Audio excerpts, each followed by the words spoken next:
2010ஆம் ஆண்டு. அப்போது திமுக ஆளுங்கட்சி, அம்மா அவர்கள் எதிர்க்கட்சி.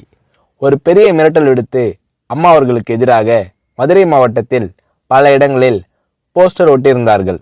அந்த போஸ்டரில் அம்மா அவர்கள் மதுரைக்கு வந்தால் திரும்பி செல்ல மாட்டார், மதுரைக்கு அம்மா அவர்கள் வரக்கூடாது என்று மதுரை மாவட்டத்தில் பல இடங்களில் அந்த போஸ்டரை ஒட்டி பெரிய மிரட்டல் எல்லாம் கொடுத்தார்கள். அதேபோல் ஜெயா டிவிக்கும் மிரட்டல் தொலைபேசிகள், மிரட்டல் கடிதங்கள் வந்து கொண்டிருந்தது. ஜெயா டிவியின் செய்தி பிரிவினர் இந்த மிரட்டல்களை பற்றியெல்லாம் தியாகத்தலைவி சின்னம்மா அவர்களிடம் சொல்லி அம்மா அவர்களின் கவனத்திற்கு கொண்டு சென்றார்கள். அம்மா அவர்கள் துணிச்சல், வீரம், கம்பீரம் இவற்றின் ஒட்டுமொத்த உருவம். அதனால் புரட்சி தலைவி அம்மா அவர்கள், நான் மதுரைக்கு போய் தீருவேன், பொதுக்கூட்டத்தில் பேசியே தீருவேன், எது நடந்தாலும் எதிர்கொள்கிறேன் என்று சொல்கிறார்கள். ஒரு கட்டத்தில் ஜெயா டிவிக்கு மிரட்டல் எப்படி வருகிறது என்றால், ஜெயா டிவியின் அலுவலகத்தை வெடிகுண்டு வைத்து தகர்ப்போம், அம்மா அவர்கள் மதுரைக்கு வந்தால் ஜெயா டிவியை ஒழிப்போம், இப்படியெல்லாம் நிறைய மிரட்டல்கள் தொலைபேசியின் வாயிலாகவும் கடிதத்தின் வாயிலாகவும் வந்து கொண்டிருக்கிறது.